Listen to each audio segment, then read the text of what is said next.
Recotopia, episode 60. Wow. 60. I'm Chris Atkinson. Hi, I'm Jeremy Scott. My And phone once is ringing. again, That's good radio. Your phone is ringing. Yes. Yes, it is. Scam likely. He calls me every day. Mhm. Part of the likely family of the Pennsylvania likelies. Well, I once again acknowledge the chat that's here to watch us on a Tuesday, recording this podcast. Today's big recommend is going to be Ronin from 1998, and Robert De Niro getting some Recotopia love under his belt. Mm-hmm. I don't know if that sounds pretty dirty, but so that's right. yeah. Anyway, Jeremy, do you have any small recommends? I do. All right. So, Chris, did you ever watch the Showtime show Yellow Jackets a year and a half ago? I did. I may have even introduced this show to you. Okay, I think that's right. Okay, so season 2 is here. It's upon us. And I don't know if you're watching yet. I haven't started watching yet. No. There are 2 episodes so far, and I am just as riveted. It is just as insane. And I will give a caveat here that if you watch the first season, it hints at something in the future that might happen.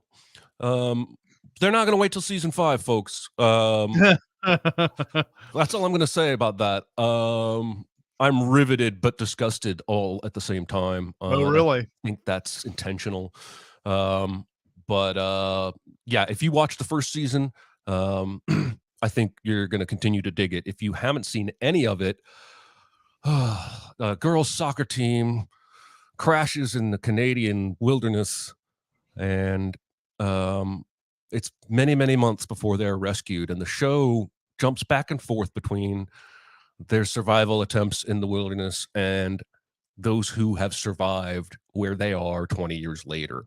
And there are secrets and mysteries and lustfulness and accidents and sleepwalking and wolves and totem worship, and it is insane. And if that doesn't sound up your alley, don't watch it. But if it sounds a little interesting, give it a look. See season 2. They're still in top form. And I think it's even possible Jonathan mentioned this show before I watched it. So Jonathan may be responsible for all of us watching this show. That son of a bitch. I know, that son of a bitch, but it was like after an episode or 2 that had come out, I was like, okay, I'll give this a whirl. And I was hooked too. And such likable people like Melanie Linsky and Christina Ricci, and I guess Juliette Lewis. I think she's the polarizing Juliette Lewis. Yeah, I've really enjoyed the show. I was kind of surprised to see that season 2 had started. I haven't gotten into the mindset to start it back up yet, and I may let a few episodes go before I start watching it, because I think I like the binge aspect of it. Binging is good. Whenever there's a show that's giving you all these details, I don't know, I feel like the week to week thing, you start losing some of that information, unless you're one of those hardcore people who go and read recaps and like read about theories and all this other stuff. Yeah. And then you're really up on the show. And that's not me. I don't like reading up on theories and like getting my hopes up about things that aren't going to happen and things like that. So anyway, I was that guy, and Lost broke me. Like, all throughout Lost, I was like, I would even call my mother because she loved Lost, and we would go, okay, what do you think this means? There's a smoke monster, and this guy's definitely evil. And anyway, and all of that was just ultimately, I don't even want to count the hours I wasted speculating about that goddamn show for them to go, hey, it's the most obvious thing that everyone suspected at the very outset. We have no innovation here. Yeah, exactly. So anyway, I will catch up on that. Speaking of catching up, I caught up on The Last of Us, and I'm sort of basically just doing a second recommend on this, because Jeremy has already recommended the series on this very show. I'm just seconding it. It's really, really good. I was able to, because I was playing the game on a stream, and it was the first time I ever experienced the story on a stream. My attention was distracted quite a bit while I was trying to keep up with that story, and I knew the basics to it. Now getting to sort of review it through the series and new actors and things like that, I was able to enjoy the story a lot more. But really, honestly, we all know how great Pedro Pascal is, and he's had a huge past year. Bella Ramsey is so fucking good in this series. She's so awesome. Oh my god, I love her so much. She's like every little thing. She's one of those. I don't know if it's. I don't know how it's going to translate when she's older, but she's one of those that seems like she already gets it. Like in every scene, she's doing something interesting with her face or whatever.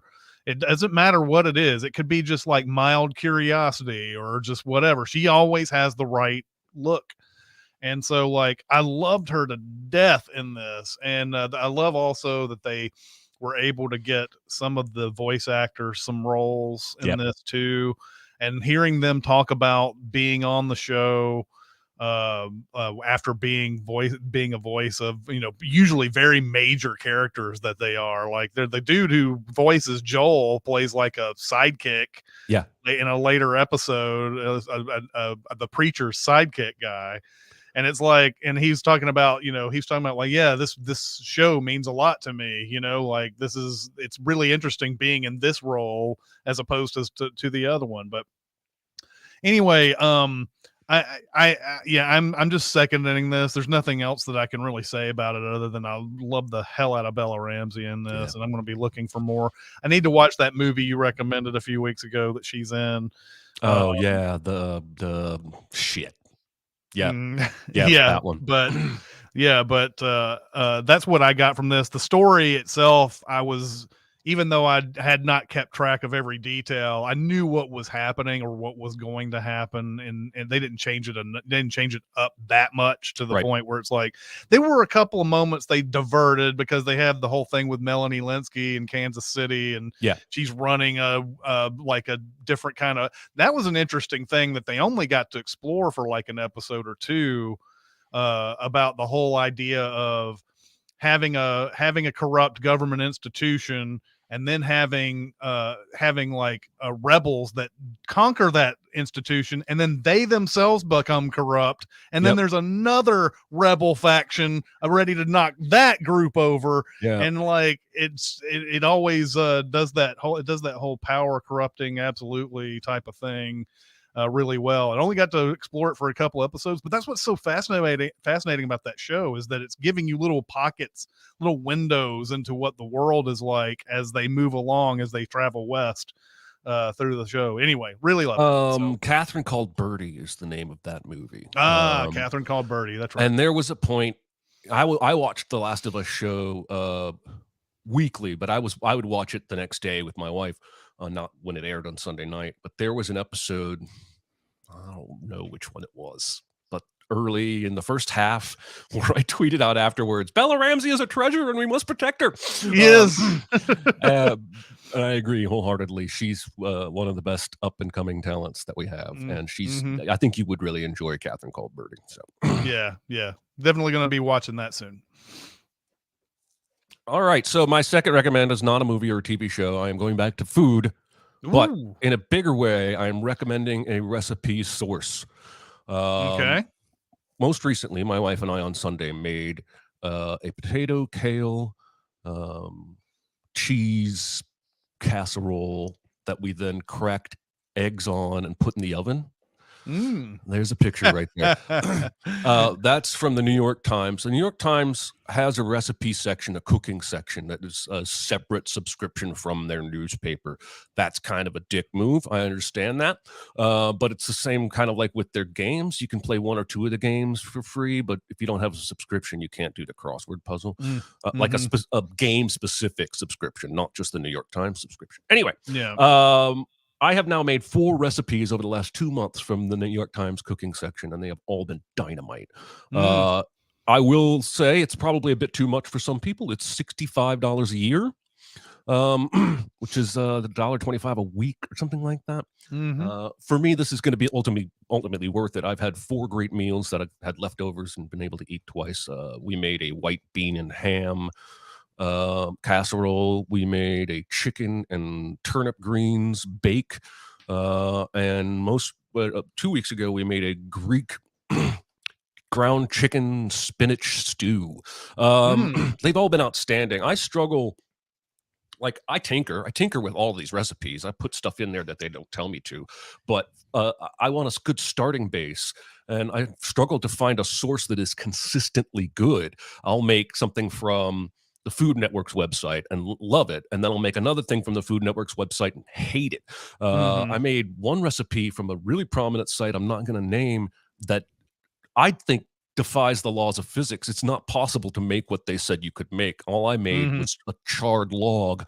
But I have been really, really happy with all 4 of these dishes, and they've been pushing us outside of our normal taste zones. And so I wanted to shout out my own cooking of this recipe on Sunday. We nailed it. And also suggest that a very good source of recipes is the New York Times cooking section. There you go.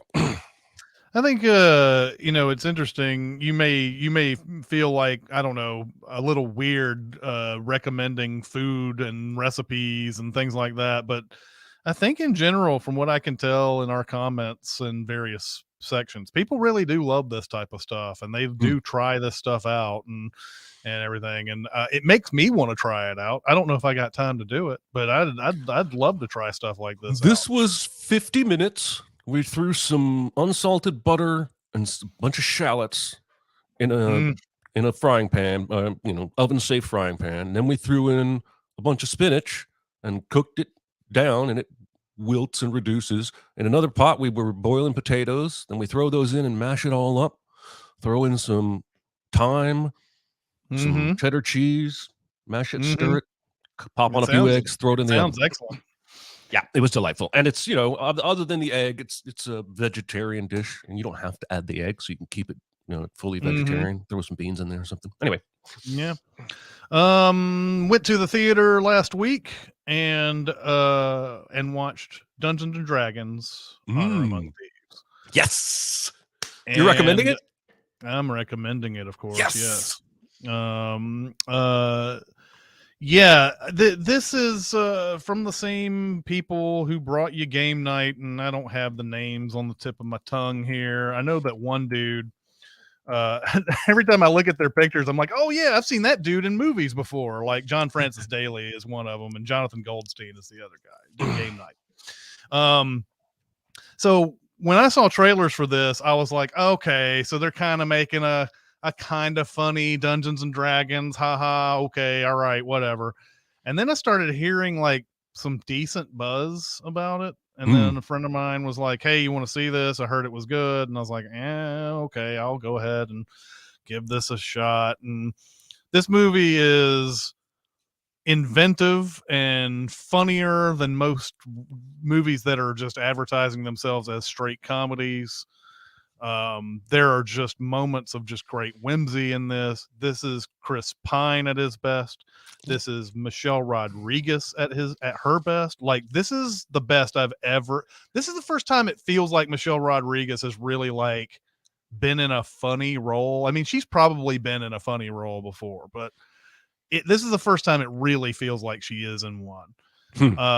And then there is a scene-stealing turn from, I think it's Regé-Jean Page. You know him from Bridgerton.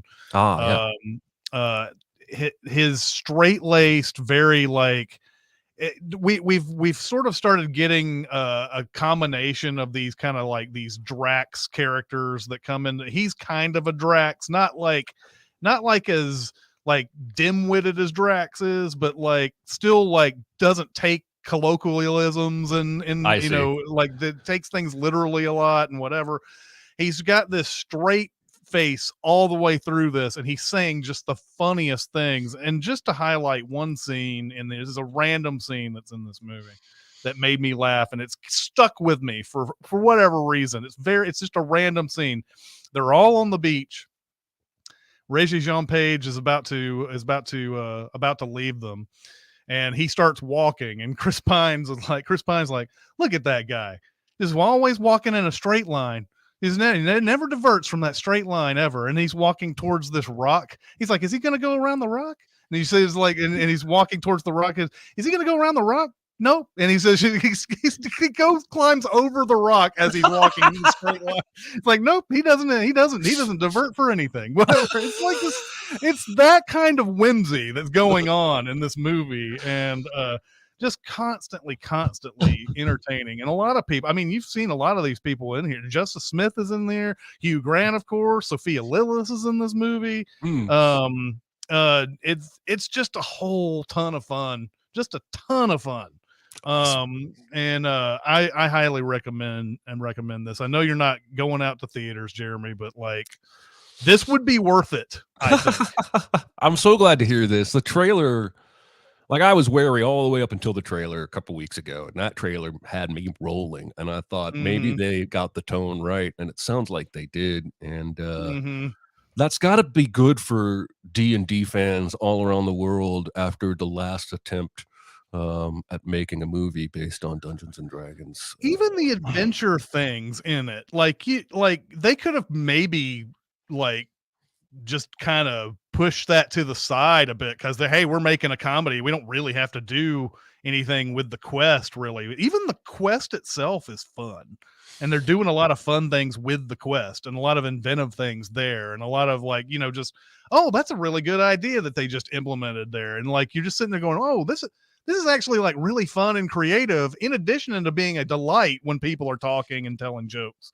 So yeah, if you guys loved Game Night, I think you might like this even more. Oh, and Game Night's probably my favorite comedy of the last 10-15 years. So man, and it sounds like, much like Game Night, they took care with how they shot it, and they shot it not like a typical comedy would shoot, but more like an action film would shoot. So I'm very, very excited to see this. And maybe I will sneak out to the theater one of these days. And by the way, Chad is coming up with a whole bunch of other scenes in this movie that are also excellent. I mean, I just came up with a small smidgen, but like, some of the stuff that they're talking about, very random, like they don't give away anything, but when they're talking about the graveyard scene, yes, the graveyard scene is awesome. Anyway, the graveyard scene, I think, is in the trailer I saw, and that's what sold me, was that little gag. I don't know how much longer it goes on than what the trailer showed me, but I can't wait. Yep. All right. Awesome. On to the big recommend. Ronin. This is 1998. What would you call this? Action thriller? Yeah, it's like a thriller. Yeah, action thriller. And I had not seen it start to finish in probably, I'm going to say, 6 or 7 years. I've seen it a handful of times throughout my life. This is John Frankenheimer on a script that David Mamet wrote. David Mamet is probably getting more love on this podcast than any other writer. Although Mamet is not credited, right? He uses a different name or something on the credits, I think. He may indeed. IMDb, at least in this movie, he does.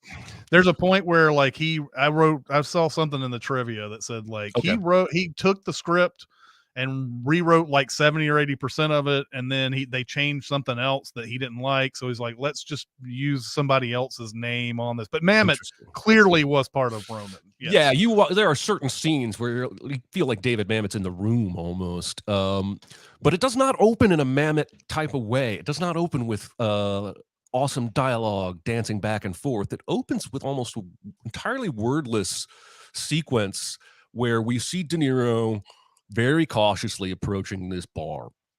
From afar, he watches, and then he gets a little closer and watches. And he goes around back and checks the back alley and hides his gun. And it's very clear that the people inside the bar are eyeing each other a little bit, and nobody really knows what to do or who to trust.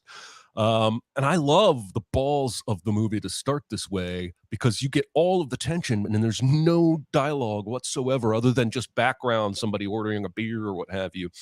And so, you're already on edge before you even really dive into it. But eventually, De Niro goes in there and asks to have one drink before they close, asks to use the bathroom, and goes back and unlocks the back door. And the bartender's like, no, not that door. The bathroom's the other door. Of course, De Niro's unlocking the back door because he's the pro spy. And this movie might as well be called De Niro's character is the proest spy of all pro spies.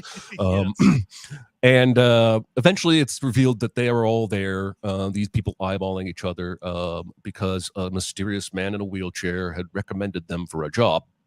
And the opening scroll before any of this tells us what Ronin are. They were samurai whose master had been killed, and the shame of that drove them out, and they were swords for hire, mercenaries. And that sort of sets the stage. That's what these guys supposedly are. We have Jean Reno. I'm going to mispronounce so many names. Playing Vincent. He's French, and we are in France. We have De Niro, who's playing a man named Sam, who's former CIA, although I don't think it's ever explicitly stated for sure by him, because there's a lot of playful dialogue about everybody's background. Like, what did you used to do? Oh, only whatever I was asked to do or whatever. You ever kill anybody? No, but I made a guy angry once or something like that. Yeah. So they are driven to this warehouse where we find Sean Bean, and the driver, whose name is Fuck. His name is not Fuck. The driver, the driver's only name I did not Larry. make note of. Larry, of course. That's why I didn't make note of it, because it's Larry. And Deirdre is their Irish leader, their boss, essentially. She basically refuses to tell them anything about who she works for, if she works for anybody. All she tells them is, we're going to steal a case, and the people we're going to steal it from will very much not want to have it stolen. And they try and find out what's in the case, and she doesn't really tell them. I'm not sure we ever find out what's in the case. Nope, it's a MacGuffin. Yeah, okay. So they get no information. They go to sleep. Apparently, they wake up in the next morning, and they start to have a briefing. And I love how throughout the briefing they keep testing each other. Like, somebody says, "What can we infer from your charming Irish lilt?"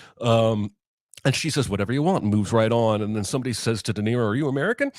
Even as two other people are talking about the mission. And so, knowing there's going to be 3 cars, bad guys, they think 8 to 12 men. They believe they'll be armed, probably heavily.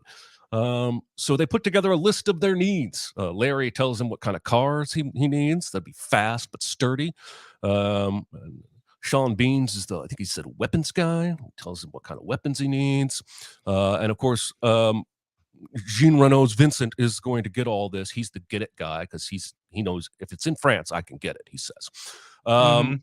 And so they go to buy a bunch of guns in one of my favorite scenes in the movie.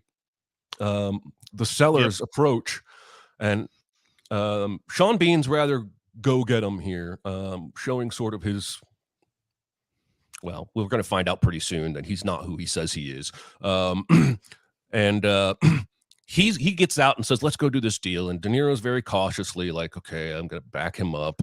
And De Niro seems like the only one, Sam seems like the only one who is wary of the situation, until they look in the trunk, and Sean Bean finds out that only half the stuff they ordered is there. And the guy's like, the seller's like, "Well, we got the rest in the other car back here." And another car kind of pulls into this tunnel area. And it's like, you go look and make sure all is good. And then, we'll trade the money, and here are the keys to this car. And, and De Niro's not having it. And he's like, they're all walking down there. And I love this scene because De Niro's just like, "I would not go in there. Dude, I don't know what you're doing. Why are you going in there? Don't go in there.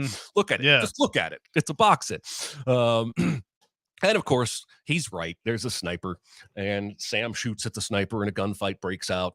And eventually the bad guys leave. I think a couple of them die.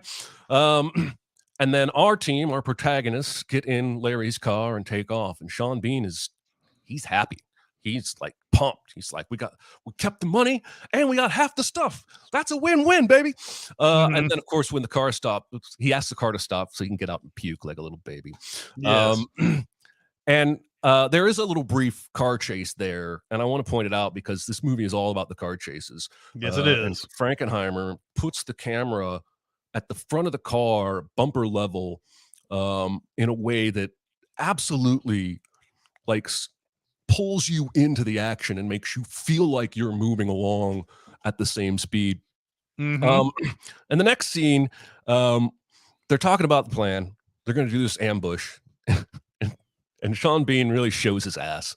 And he walks over to the whiteboard and he says, we got some shooters here on this side. We'll put some shooters here on this side of the road. And Sam just unloads, basically walks up and schools him and says, you're going to shoot right at each other. You're not who you say you are. What's the color of the boathouse at Hereford? What's the color of the boathouse at Hereford? And he makes him back up into the coffee that Sam knew he would spill. And he takes his gun, basically embarrasses the shit out of this guy. And the next morning he's fired. And I do think every time I watch this movie, I think he's going to come back into this movie some way. Yeah, I know. That's what I thought too. And then probably die. But he doesn't. He's ashamed and he leaves. So they decide to go to the hotel where they think the case currently is. And Sam and Deirdre go. Deirdre, of course, is the boss, technically. But Sam is the clear professional of this bunch, he and Vincent. So they're sitting in the lobby. She's all awkward because she's not an undercover person, and Sam is cool as a cucumber. And they see the case and the security guys come off the elevator. And again, Sam uses the smallest, simplest idea to do tradecraft. He gets somebody to take his picture. And when he's showing him how to use the camera, he's like, just push this button here. Just push this button here. Just like this. Just do this. He takes about 6 pictures of the case and the security guys, making it look like he's showing how to use the camera. Then gets a bunch more pictures of them when he's posing with his wife that the stranger's taking pictures of. Pauses, says, just take a picture of just my wife. Goes outside. And not only that, has the sort of the fourth dimension on that, because instead of taking the pictures while the crew is behind them,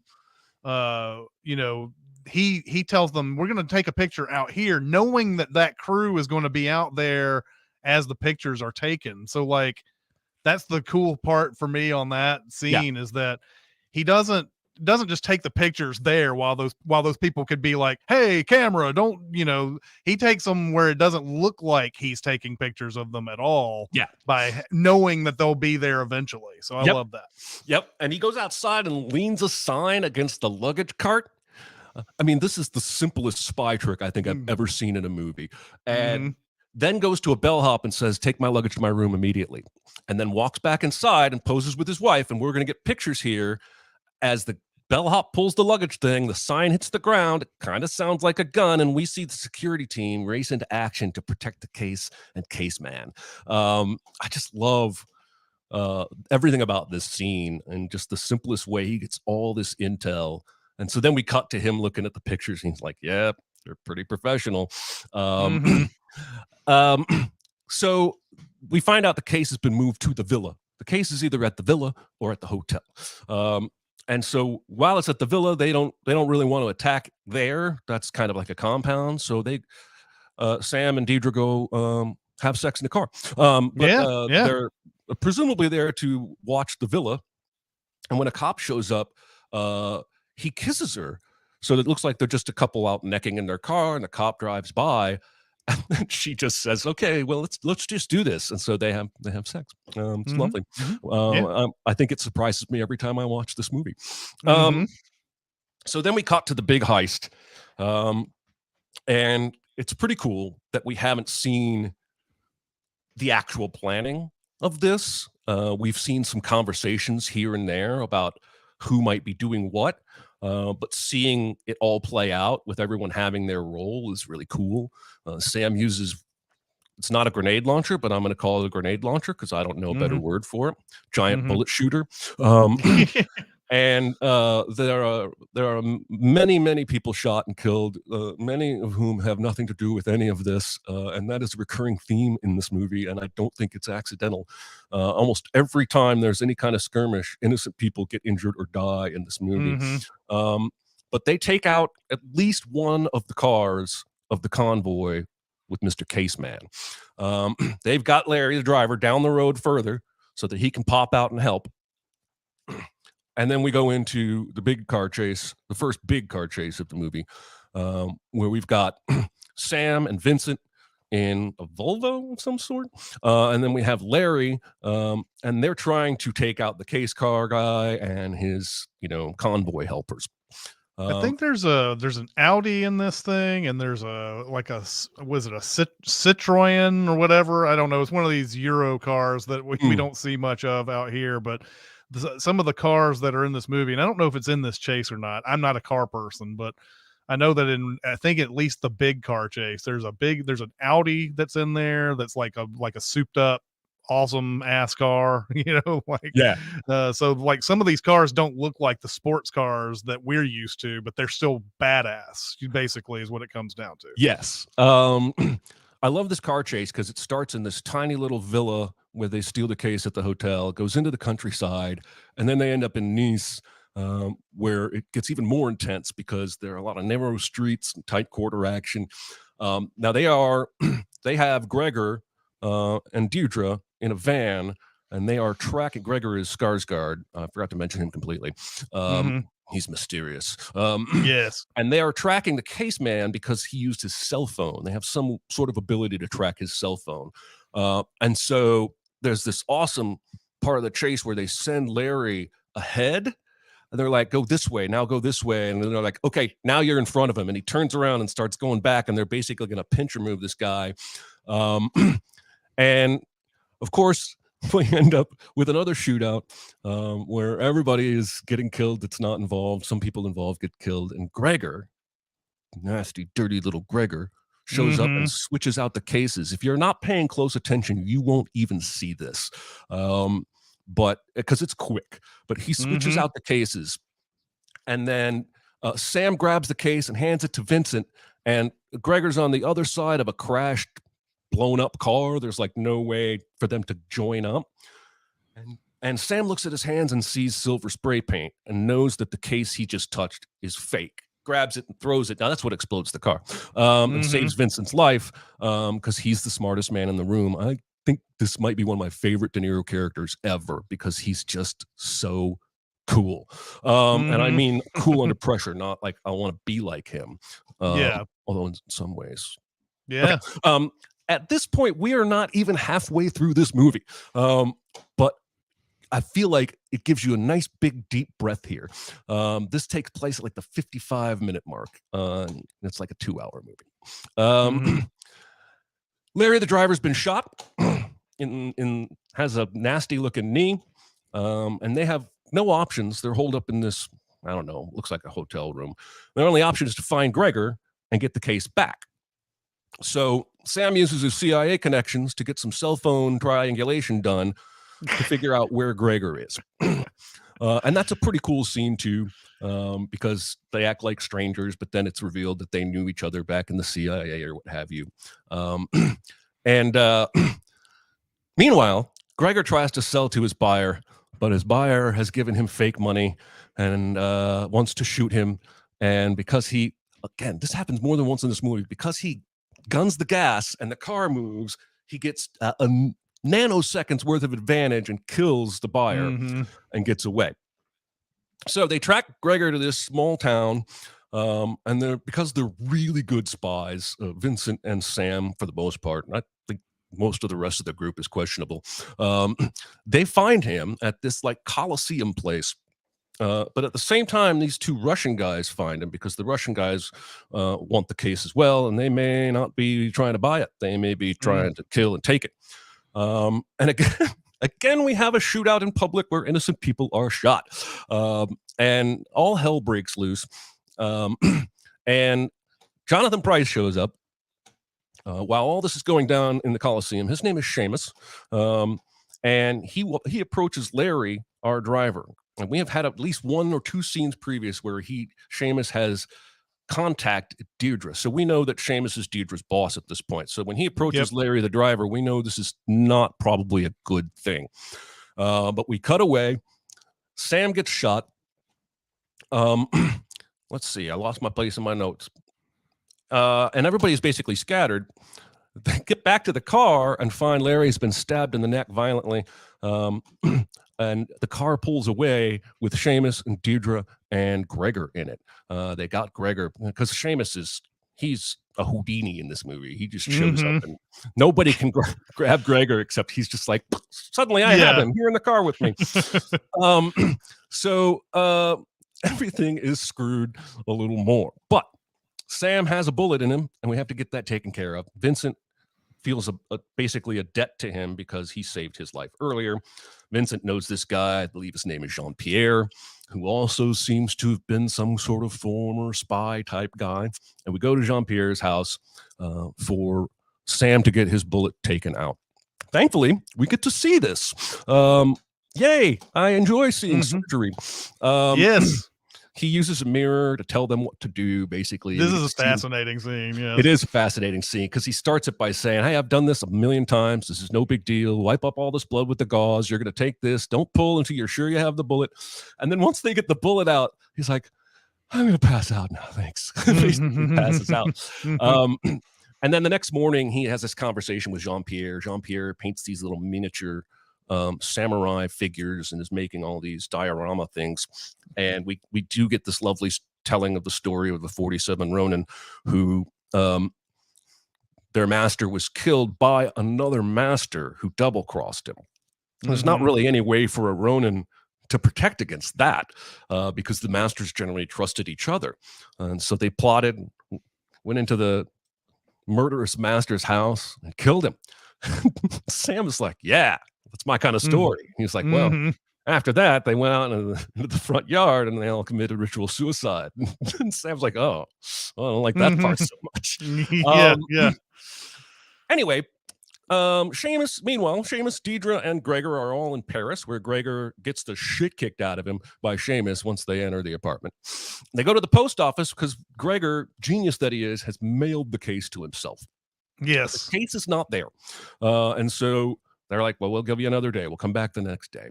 And it does arrive the next day. But so do Sam and Gregor, who ambush Deirdre in the car. But then she hits the gas when they're not suspected and speeds off. And we have the most badass car chase in the entire film, in my opinion. And this car chase is 7 minutes long. And it's just adrenaline pumping all the way through. If you only watch this movie for the car chases, I think you would still have fun. I think you would still have a good time. But it ends in a huge crash. Of course, Gregor, RoboCop, somehow escapes the wreckage first and stumbles away. And construction workers pull Seamus and Deirdre out before the car actually explodes. So here's another moment where Sam and Vincent do the awesome spy brain shit, and they just figure out through conversation. They're at this little coffee house, and Vincent keeps asking, where would he go? Where would he go? Where would he go? And they talk through it and figure out, well, he would go to the Russians. And so they know a guy who knows how to get information. They say the translator says, if anything has to do with Russia and Paris, this guy knows it. And they're like, all right. So before he's even done dialing the phone to get this information, the translator's like, but I would just go to that ice show over there where the Russian skaters are, because that's probably where you find some Russians. And I love that part because it completely subverts the trope of, the movie's already used this trope of the guy told me to go here and because he knows what's up, but this time it turns it on its ear, and I love that. So they go to the ice show, they check it out. Katarina Witt is there skating to the song that Bill Murray learns how to play in Groundhog Day. And I don't know why that stuck out to me, but it did. But they have their eye on her boyfriend, who from here on out I will simply call the Russian. And they see that he gets an urgent message to his ear and looks at a piece of paper, and he leaves the venue. And so they're like, okay, it's on. And so they follow him. And then we have Gregor backstage surprising the Russian. And the Russian says, our meet wasn't until after the show. And Gregor says, no, the meet is now. And so they give him the money. It's real money. And he gives him the case. And then he holds up a phone and says, I have a sniper in the stands who is going to shoot your skater girlfriend if you don't let me walk out of here. We've seen the sniper. We know that he's not bluffing. But the Russian thinks he's bluffing and pulls a gun on him.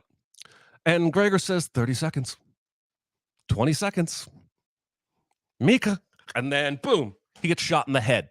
And so the sniper does what the sniper was paid to do and shoots the skater. And all hell breaks loose. And I will just tell you that from here to the rest of the movie, lots of innocent people get hurt, trampled, pushed, shot, punched, kicked, what have you.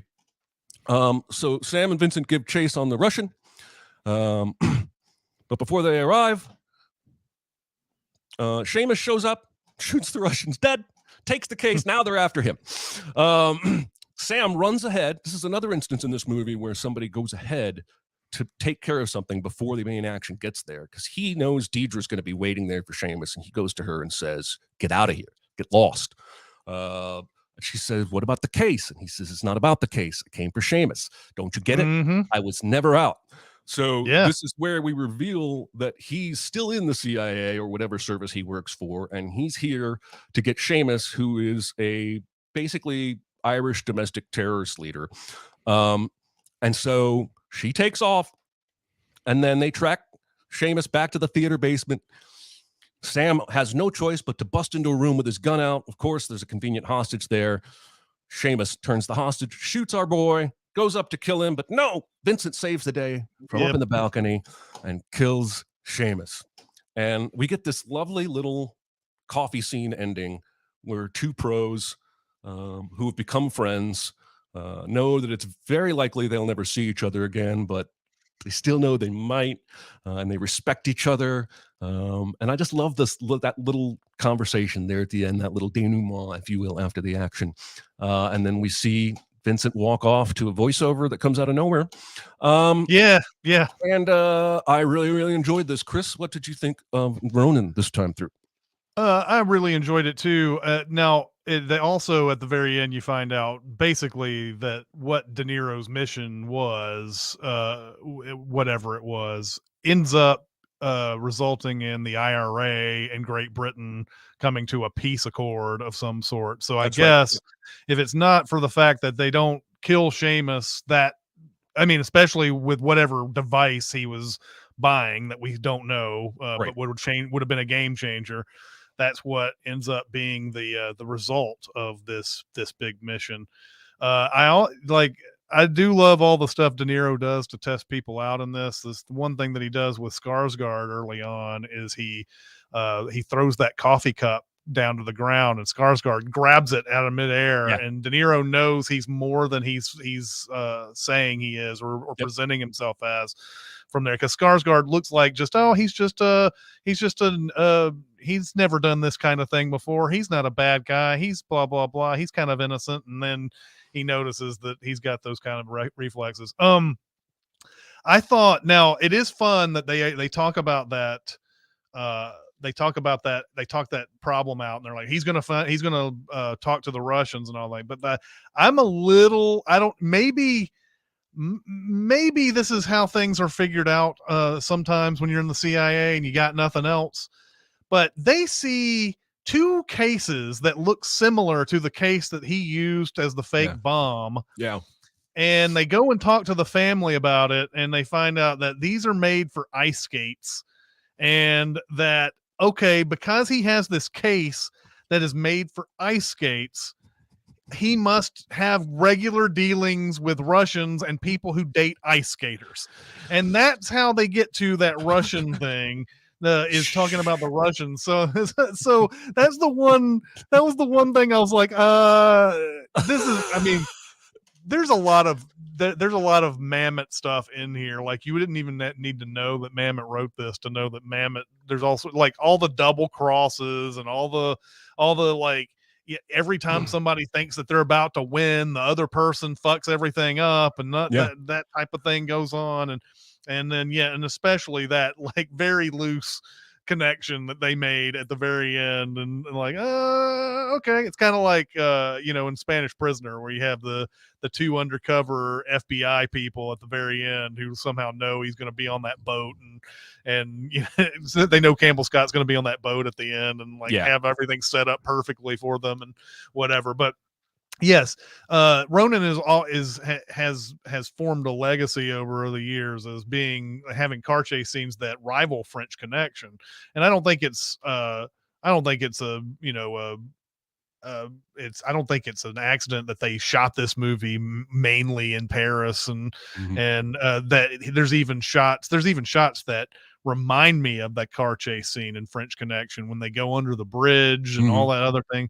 But yeah, those low angle shots, and there's not only cameras on cars, but I think there's also rigs that are driving behind the car and driving at the same speed as they are, and you can really feel the speed on all of this. A lot of times, like especially like in old movies, you could see them speed up the footage to make it look like they're going faster, or they do some other kind of trick to make it looks like they're actually driving the speeds that we think they are, and that's why they're so thrilling and everything. But yeah, I do like a thinking man type of working the problem type of thing, and we saw this with De Niro in the score as well. He's a professional through and through, and I've always appreciated that type of thing. So yeah, I really enjoyed it. I would be lying if I told you that this movie started fading for me instantly after I watched it. I don't know why. Like there's a lot of good scenes in it, but today when I was like prepping to talk about this thing, I was like, okay, what happened again? And I had to kind of refresh my memory on a lot of it. And I was like, oh yeah, okay, all right. And there are a lot more better scenes than I remembered when I watched the movie the first time. I don't know. I wasn't prepared to watch this movie when I was like 21 years old or whatever. So, but yes, this is very good. This is very well made, very, very well done. It's to think that I think Frankenheimer's coming off the island of Dr. Moreau, when he does this movie. So this must have been a breath of fresh air for him, to go to this movie after that. Yeah, for sure. So yeah, overall, I really, really enjoyed it. Like I said, there was some things that started to fade for me a little bit, and even when you started talking, I was like, "Oh yeah, that happened. Oh yeah, that happened." And maybe it's just that I don't know. Maybe my memory is fading, and I need to go to a doctor. I don't know, but we'll see. But I really did enjoy this. Now, some movies just don't stay with you that way, and I totally get it. I did want to mention real quick that there's a lot of really cool shots, camera work. Like some of the opening shots in that silent scene, and there's a shot where there's a tour group, a big crowd of people, and the tour leader says, "All right, now come with me," and backs away, and the whole flock of people walk towards him except Jonathan Pryce, who's standing down there looking at this paper, and it gives this effect like he's resisting some kind of wind almost. It's just a really cool, there's a lot of little cool stuff like that visually. Yeah. Anyway, we are well, we've run long as usual, but what's our super secret? We haven't run over, but we may not have time for questions. What's your super secret double feature for the day, sir? Well, I have seen some excellent choices in the chat during this time. Somebody brought up Three Kings, which I thought was a really good double feature with this. It may very well beat mine that I came up with, but seen a lot of different heist movies, and I'm seeing stuff like The Bourne Supremacy and things of that nature. Those were all really good choices, but the thing that really made me feel like this was the double feature was that damn case. That damn case that they're looking for all the way through this movie, and it has a secret something or other in it, and there's spies and intrigue and whatnots and going on in this thing. And so I ended up on Tenet as the double feature for this, because that's the That's the thing all the way through that. The case in Tenet is essentially a MacGuffin, even though it's very important to the story. But we don't really know what that kind of represents. It's a piece of some sort of artifact for an algorithm that fucking they barely bullshit explain in it, and so like that's what they're going for in all this. And then Kenneth Branagh, who is Irish himself, is it needs this artifact because of the plan that the future is being ruined by climate change. Something that now. Anyway, there's something. But anyway, I felt like Tenet was a good one for this, mainly because that damn case. I kept thinking about like that scene where they're in the traffic, and then there's big car chase in Tenet too. They when they're throwing the case and it's going backwards and it's going from one car to the other and all that. This fucking case, man. That kept just hitting my head. The exact kind of case it feels like too that they're doing in Ronin. So that's awesome. I mean, it had to be a group of guys getting together to heist something. I feel like, and that definitely fits that. And the case is on the nose as well. I like Three Kings. I hadn't thought about that. The only one I had thought of was the first Mission Impossible movie, but I felt like that was probably a little on the nose. But I mean, the first Mission Impossible definitely would be a good choice as well, and especially with the Jean Reno connection.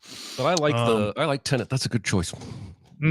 All right. So next week's homework, I am continuing my thing by doing comedies from decades from the 1910s to all the way to the present.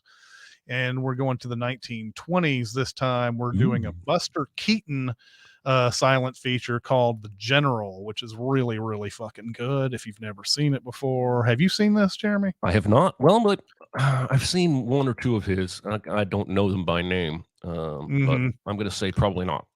Okay, so this one, Buster Keaton is part. Now, note that Buster Keaton is part of the Confederacy in this movie, and I'm not saying I don't think that the movie is saying the Confederacy was right or that they are heroes in this movie. Okay, Buster Keaton is part of the Confederacy, and but this movie is very inventive, very funny. I'm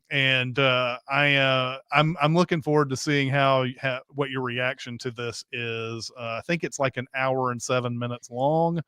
And you can find this pretty much everywhere. So, I would, I think you can find it on Amazon Prime. I think you can find it's like, I looked on Real Good. It looks like it's everywhere nearly. So, looking forward to seeing how people react to that one, and that'll be a lot of fun. So. Nice. I'm looking forward to it. You're going to test me again with another silent movie I have to find a double feature for, but I will prevail. At least this time it's not two shorts that you need to put basically a triple feature into. So, all right. So I think it's going to be an easier task. Let's do one question before we sign off. What do you think? This was going around on Twitter. Question says a week or two ago, but it was probably 3 or 4 weeks at this point. If you had to introduce somebody to your taste in movies, what are 5 movie titles you would screen for them? Let's see. So yeah, 5. It's one of those. That's a weird. I actually thought about this for a while. So to introduce someone to my taste in movies, I obviously put Back to the Future in there. I put Airplane in there. Nice. The Godfather, City of God, and Jackie Brown. I put all those in there. Nice. There are a number of other movies that would make that cut, I think, but I think that was ultimately what I wanted to come down on was these are the movies. Like, if you want to know my taste, it runs the gamut essentially. Like I love broad comedies. I love insane, ridiculous comedies. I also like hard dramas, and I also like, I mean, it's a good mix of that type of thing. So yeah, I kind of feel the same way. I kind of tried to go to extremes on my tastes here and not necessarily choose like my 5 favorite movies, but just to give you an honest slice of my taste. So I'm going to hear mine: The Matrix, Demolition Man, Wrong Turn 4, Bloody Beginnings, Yep, Hunt for Red October, and The Muppets Take Manhattan. Yes, absolutely. And that once again, you have a very eclectic collection there as well. Wrong Turn 4 and Muppets Take Manhattan in the same sentence. That's got to be the first time ever. Gotta be. And if I've actually showed those 5 movies to somebody, I feel like at least once or twice somebody would be like, "Why? Why?" And I get to explain why. I'm going to explain my tastes, and there you go. Yeah. All right. That is going to do it for this week. Next week's homework is the general, the Buster Keaton general. Once again, chat, thank you so much for coming out here and watching us today. Looking forward to how you guys react to the movie next week as well. But that's going to do it for this week. We'll see you next time. See ya.